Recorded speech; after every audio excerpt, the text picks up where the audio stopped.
Welcome to Irreverent Business Podcast. I'm here today with Jason Richards. I'm going to ask him what his irreverent business take is, and I'm going to decide whether I agree with it 100% or if I disagree with it 100%. Because here at Irreverent Business, there's no half-assing, only whole-assing. Jason, what is your irreverent business take? Good question.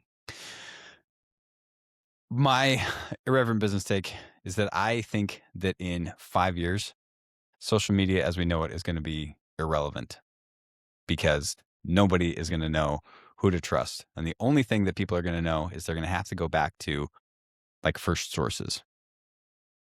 I 100% disagree. Tell me why you think this. I was working on it because, I'm like, okay, how could I word this to where you completely disagree? Okay.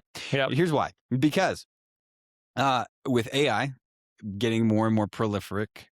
We're going to go with the second one. Okay. Yeah. You're not going to know who's who. And we're already seeing this right now. It was funny. I was talking to somebody that in our generation, we've kind of given up on kind of corporate media. I mean, if we watch it, we know that they have an agenda. That part I 100% agree with. And it doesn't matter who you're watching. But I think in the same way, I think you're also seeing this in the podcast space or the influencer space. And there's plenty of influencers out there today that they like, hey, look at my private jet. Turns out it's a studio in Burbank, California. It's not actually a jet. People are just making stuff up. In the same way, we make fun of marketers or business coaches and consultants, which I'm sure we'll do plenty of that. Yeah, but the same way, it's like, look at this. Yeah. Like here, I'm this guy, and I can teach you click these 5 things, and like your business is going to be amazing. It's like, no. Okay, what about the amount of emails that you get in your inbox, or I get in my inbox? I get hundreds, and they're all the same crap. Hey, do you need this? Or, hey, I could do this or whatever. It's like, okay, there's plenty of people I'm sure that might be able to do it. I don't trust any of them. And I think that's going to get worse and worse and worse because it's going to become more and more and more fringe to the point that am I actually going to look at social media and believe it that this person can help me? And we've already seen it, right? With was it iOS 13 or 14? Like everybody was a marketing genius with Facebook back in the day before Apple. I'm well aware. I went through all of that. Yes. And so I think that it's going to get harder and harder and harder. And so I think people are going to get further and further away from that. It's an entertainment source, but I don't think it's going to be relevant for business in the future. You added a lot of qualifications here, which is warranted. You told me to defend my position. I know. I still disagree with you, but I don't disagree with the entire premise of it. And I also agree that we're already seeing this. We're already seeing it, right? Yeah. And marketers are the worst, as we're aware of. The only thing that might be close is realtors when it comes to posturing and presenting success. Sure. That probably isn't real, right? Is, financial what's planners. that? Financial planners. Financial planner, business coaches. Business coaches. They're the worst, man. However, I do think that people have to qualify this very carefully. I think that people are inevitably drawn to authenticity. Yeah. And authenticity will rise to the top. And what's interesting about social media for me is it's primarily used as a search engine management tool in the sense that, like, I don't know if I've talked to you about this before. Okay. Go to Weldwood Marketing's Instagram. I get very little business from it when it comes from the actual Instagram account for DMs and things like that. Yep. Fully aware that I could. Okay. I think that there's a lot of people, and I know people that do this incredibly well. They use it as lead generation. I do not. My primary lead generation comes from my personal Facebook account.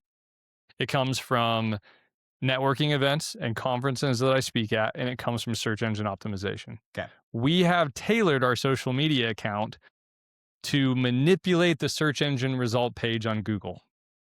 Okay. And I have done it myself so that I got my actual like Google, I totally blanked on the name. What time is it? I feel like It's been I'm a long really day, tired. My knowledge panel, which is really hard to get, Okay. and I'm really stoked about. I got it because of the way I manipulated social media. Yeah, that's for another episode on how to get your knowledge panel. But 5 years, man, that it's just irrelevant for businesses.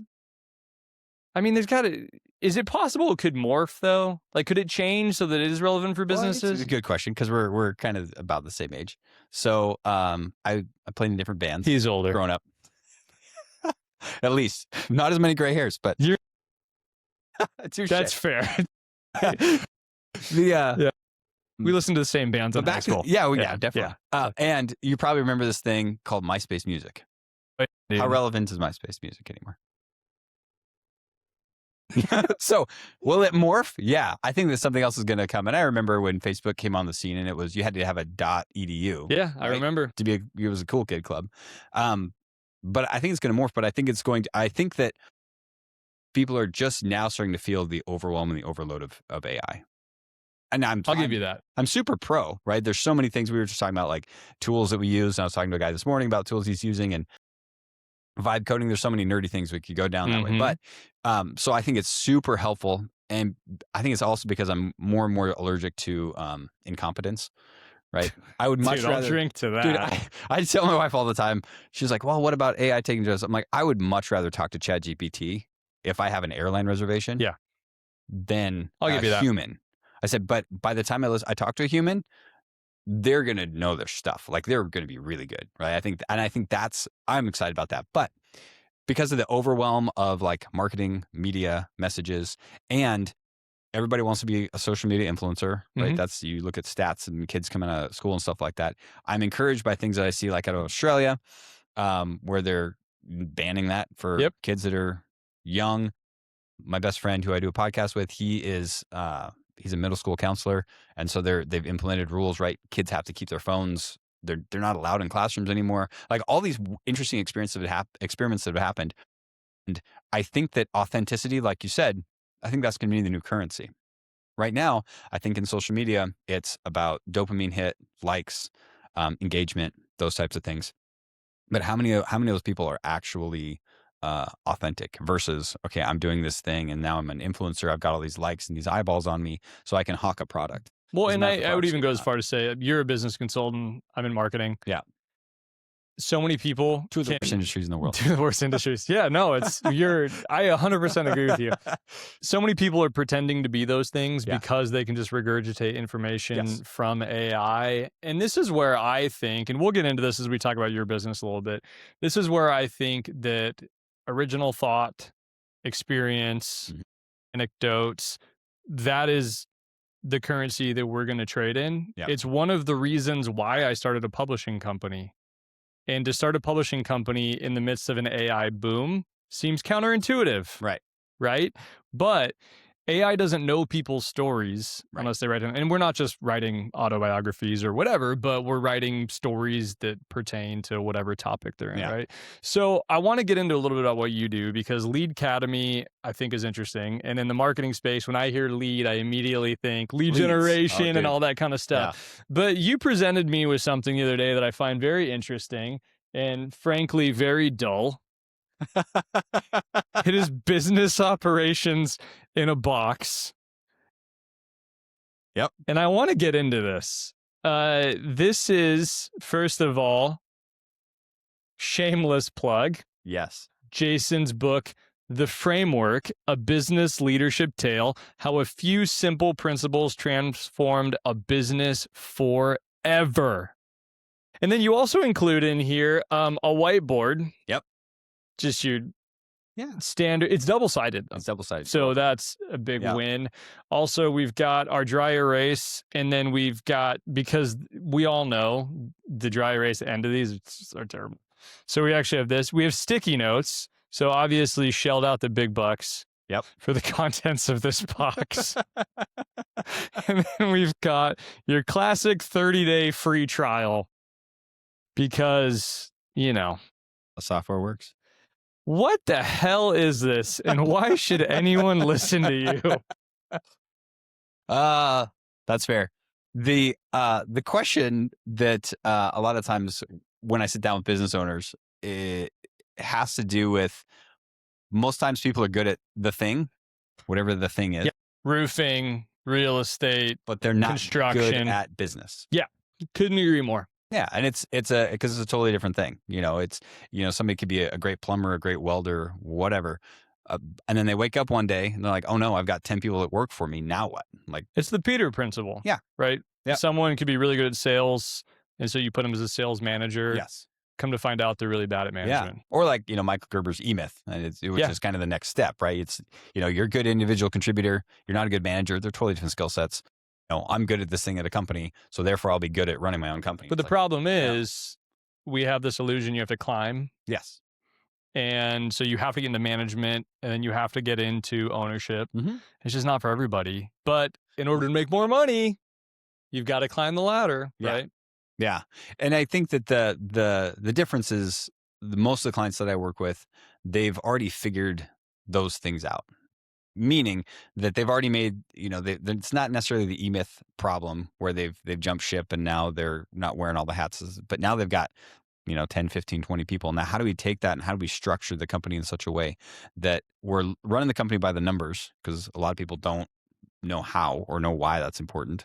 Obviously, I think more and more it's becoming vogue to talk about, here's my KPIs or here's my metrics. And it's easy in sales and marketing. It's a lot more difficult in operations because how do you know that somebody's actually good at their job?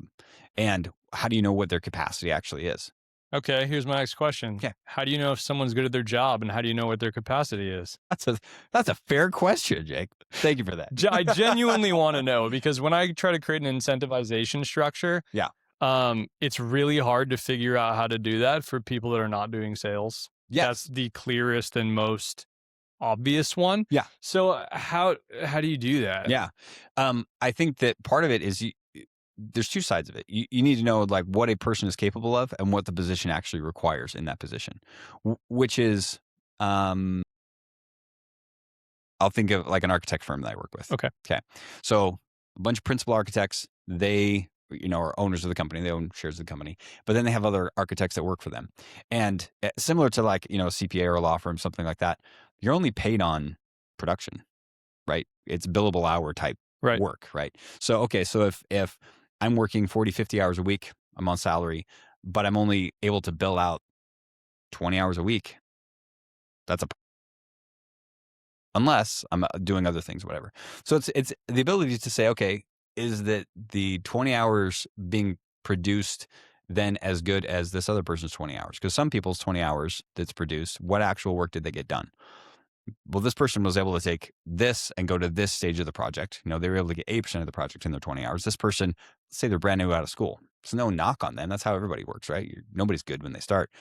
So that 20 hours, though, gets them to this, right? It's like, okay, but your 20 hours, you should be not 20%, 50% billable hours. You should be 100% billable hours. And you're still not going to be as good as the guy that does the 20%. Okay, but as a business owner, I would rather have salaried employees than hourly employees because there's less admin work on my part. Yeah. And I can say this, I appreciate the person who processes our payroll. Thank you. That has to deal with that. Also, I don't want to micromanage, man. Yeah. I don't want to go compare that person's 20 hours and this person's 20 hours. That sounds like a nightmare to me. Yeah.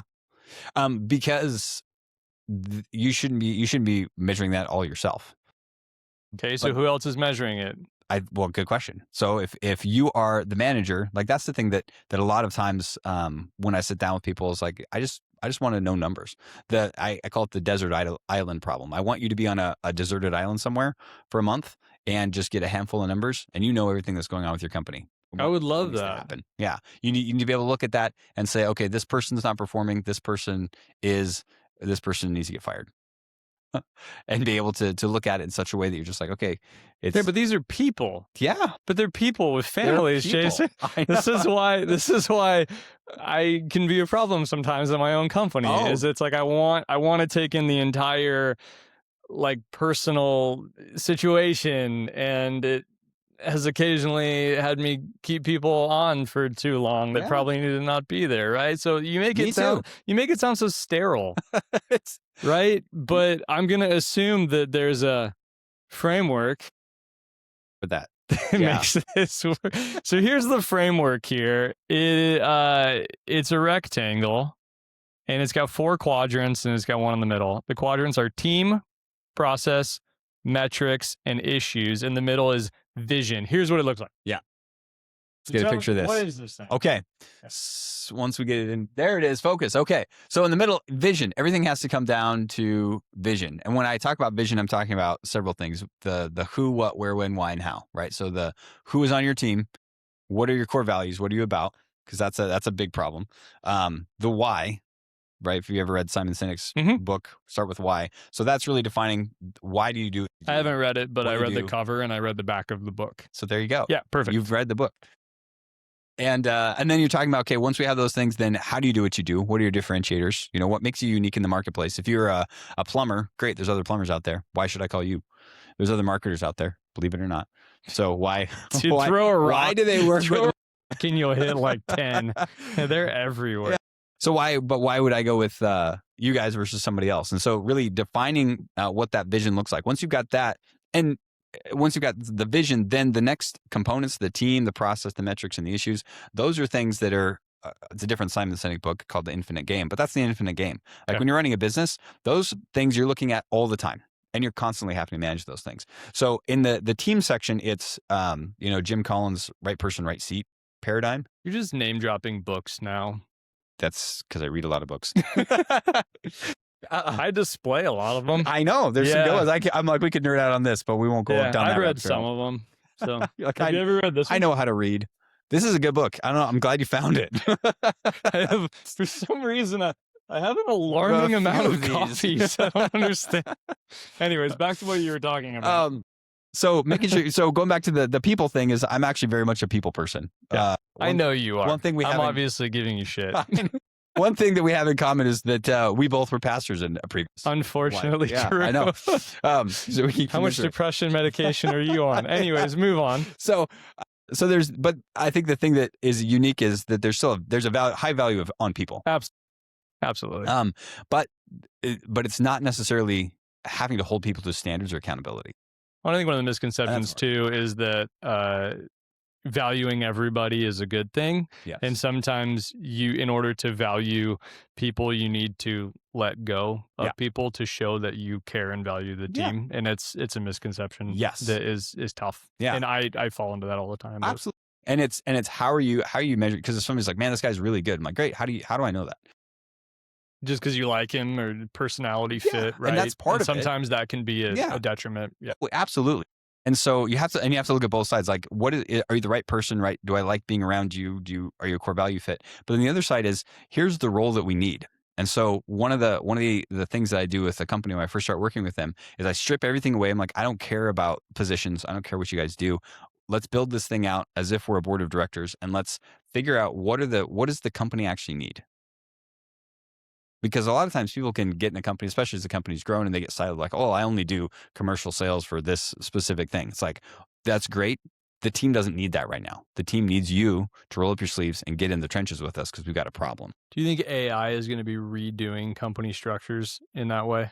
Because sometimes you needed someone who was primarily an admin role that's now replaced by cloud co-work. Yeah. And I understand that oftentimes you still need people managing AI, but I think Oracle this morning laid off 30,000 people via email. Meta, I mean, they just did, I think it was 45,000. Not. I think you probably just answered my own question, but I think that, I think that there will be, there still needs to, here's my opinion, is that I think that there will be a lot more AI managers. So in the same way, if you, have you ever watched the movie Hidden Figures? Mm-hmm. Okay, yeah. And so the space team, the computers were actually people that were doing computation, right? And then they saw that there was a mainframe computer getting moved in with IBM. It's like, okay, we better learn this stuff, right? Or we're going to get replaced. And so the people that that think that their job is just going to be an admin, and like probably not. We're going to have we got some issues, yeah. Okay, I want to, and we could go into your history, but nobody cares. It's true. You've started several companies. You've been the CEO of several companies. You've come in to companies in strategic roles marketing, sales, development. Yeah. You've been fired from CEO role. Yeah. That's a story for another day. Yeah. But honestly, it's part of what I think gives you credibility. Is I don't Yeah. know someone who I trust entirely to be a business coach or to be a consultant or whatever that hasn't had those points to where they've seen that. Yeah. And I think So as much as I want to make fun of you for that, I please, think it was please probably do. really hard. Oh yeah, at the time it sucked, right? But you realize a lot of people in companies, they're like, oh, everybody wants job security and stuff like that. It's like CEOs of companies, especially if they, they're taking public dollars and things like that. It's like the head coach of the NFL.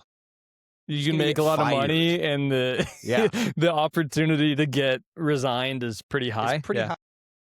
And especially when you're in the startup world. Right. And these were not just like these were these just to be clear, these were not small companies.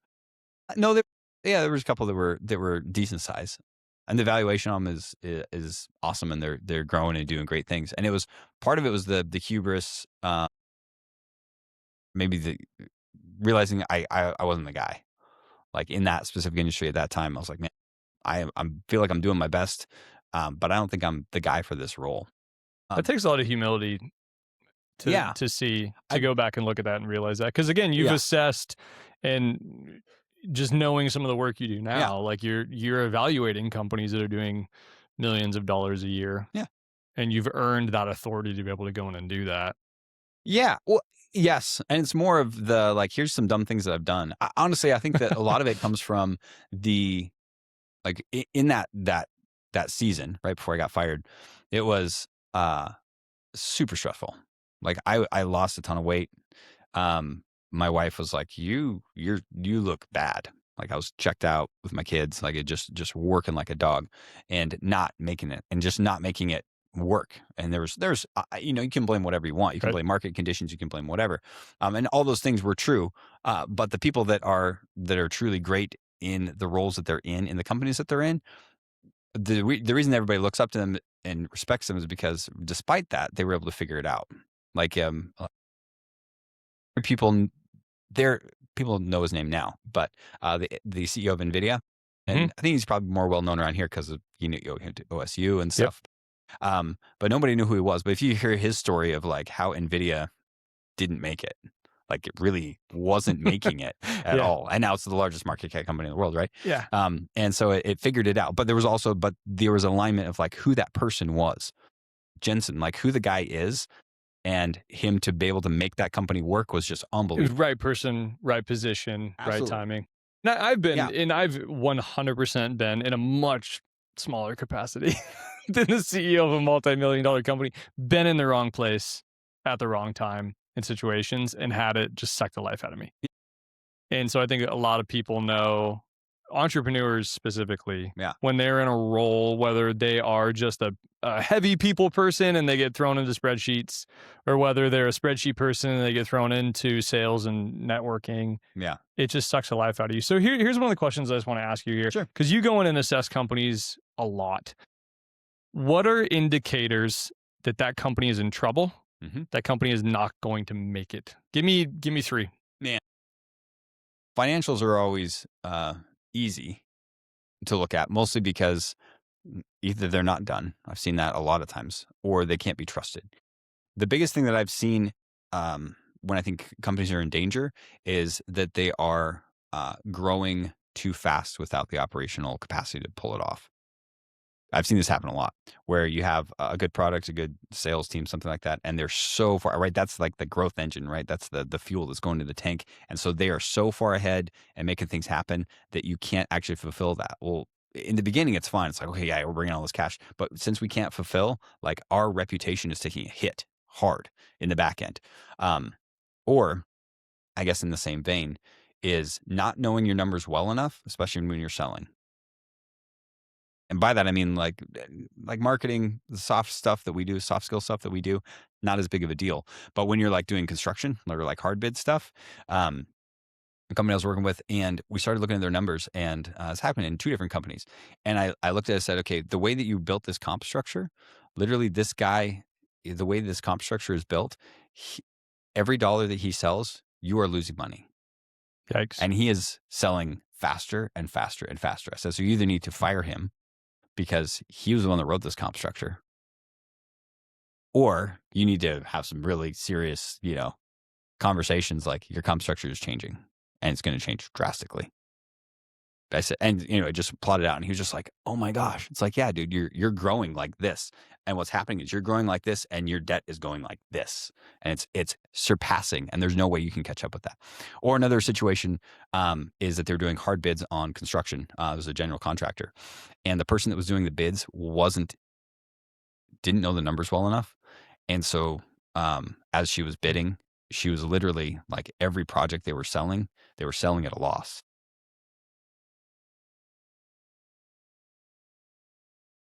The deal, like, we're making $10 million. It's like, you're making $10 million. Your expenses are $12 million. That's a problem, right? I'm not great at math, but that one doesn't math. Ungood. Yeah. It's an ungood thing. Yeah. So that's one. And I guess probably the other one, and I don't know if we've talked about this before, is like, like Cody Sanchez and her whole like buying boarding business and stuff like that. Love it. The thing that I don't love is that people are getting into these, and I've had 3 situations now where somebody bought a business. They bought it for about 2 times what they should have. Yikes. And then they get into it and they realize like, oh, I can't do it. And in 2 of the 3 situations, the previous owner, it's kind of like an abusive boyfriend relationship. It's like, no, you need me. And then I'd sit down with him and did the numbers. And I'm like, you don't need him. And in fact, he is literally like, he is screwing you every way that he can. It's no good. He is sucking every bit of cash out of this business, like, and then lawsuits and stuff. It's like, okay, we're gonna let him go anyway. And just the messes that I see. So those would be the messes I see. So I tell people like, hey, I'm looking at buying this business. I'm like, great. Let's analyze this. Do you actually know the numbers? Yeah. And what is the relationship going to look like with the person that is selling the company?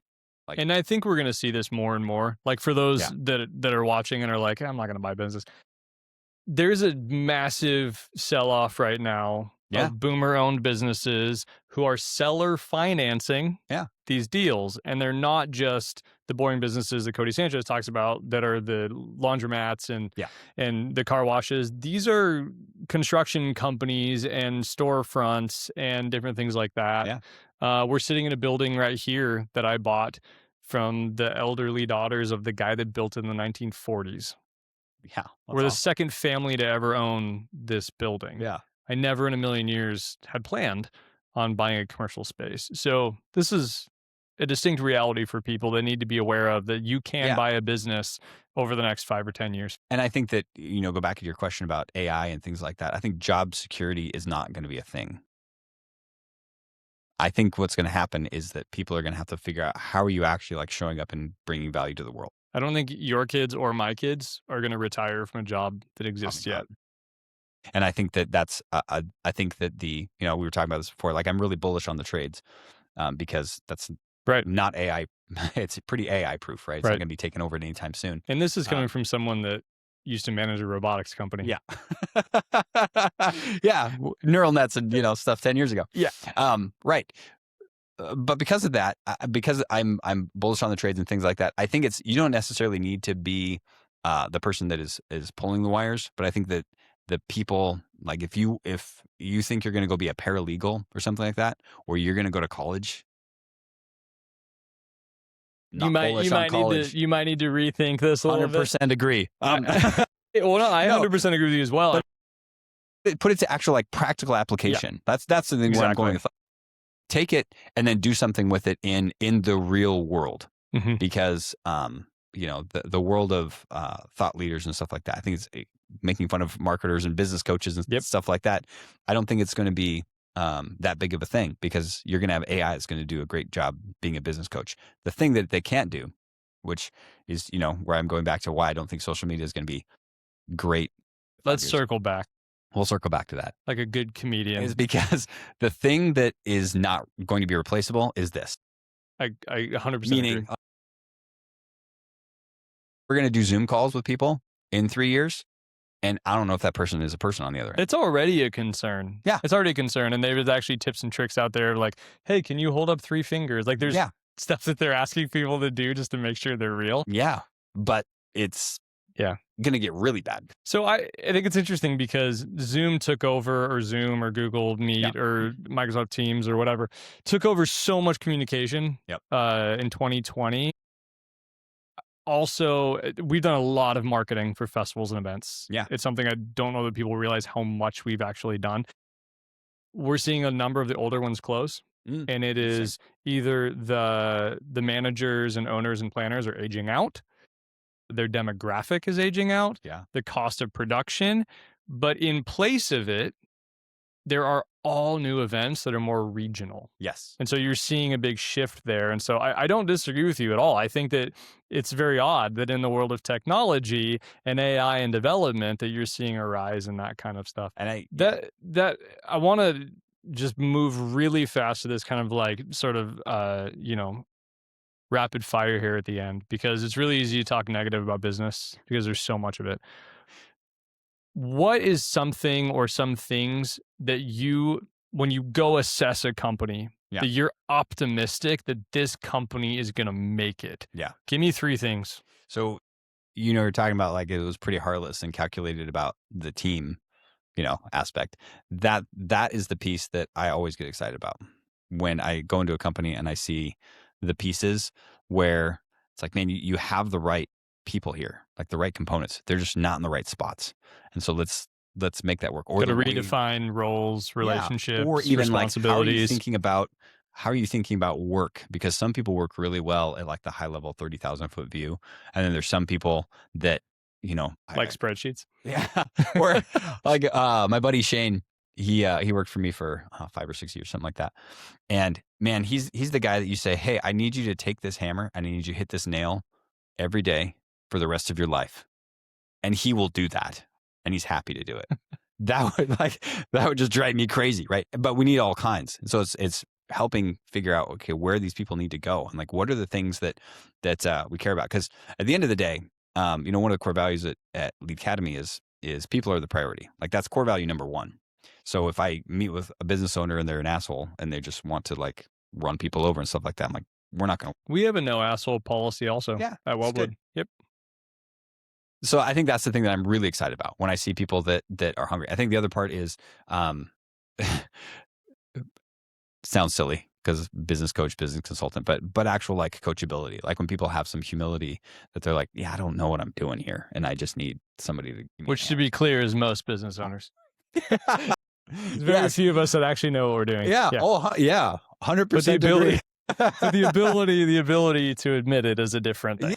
And I think that, and again, I circle back again to the social media thing. I think that's why everybody puts on their best face. And I think that more and more, it's going to be regional. It's going to be more tribal, but not in a negative way, in a positive way, where it's like, who are the people that I can run with, that I trust and have my back, and I can bounce stuff off of. So I think those are the 2 things that make me most excited. And then obviously like specific industries, there's some things I look at, I'm really excited for. I'm like, man, this is a 10xable business. Some businesses aren't, even though everybody's like, oh yeah, 10x is easier than 2x. It's like,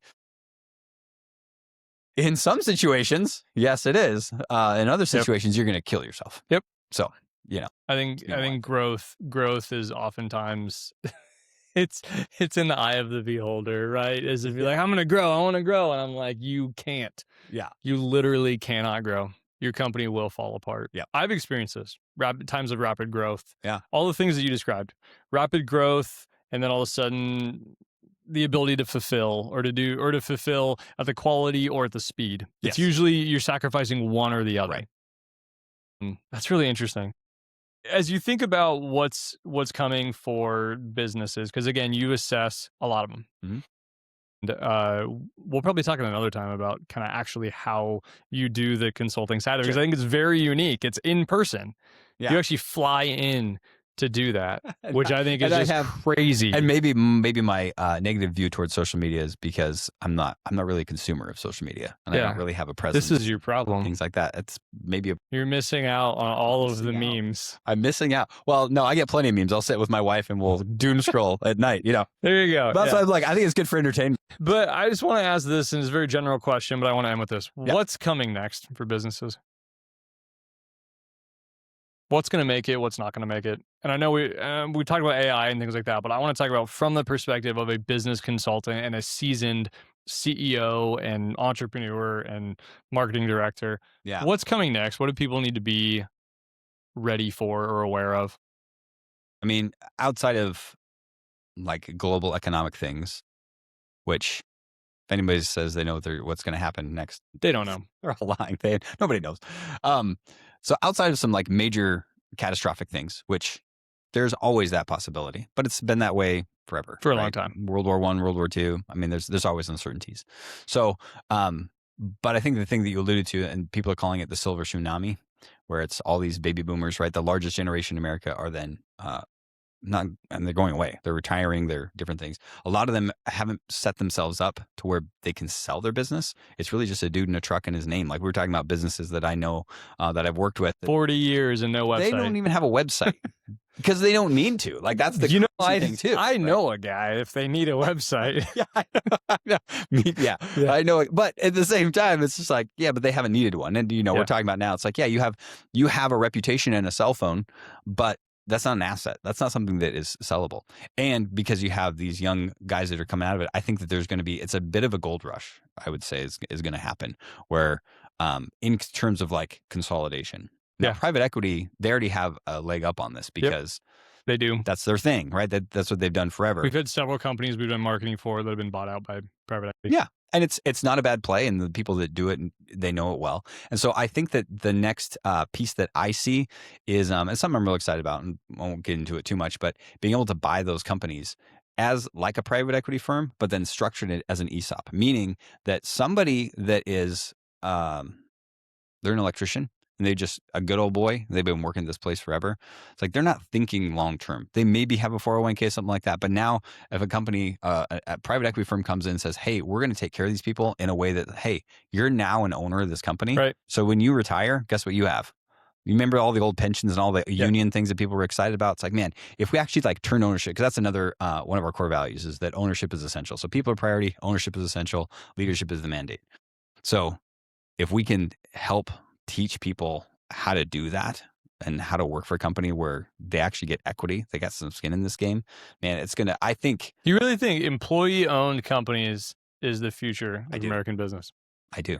Because I think that is kind of how it was. Like if you look back in old economics, right, it was you were an apprentice as a clockmaker, and then you started your own business. I mean, you're talking about like really true free enterprise in like the truest sense of the form, most people can't do that. They don't have the banking relationships. They don't have the ability, the knowledge, whatever, or the E-Myth thing.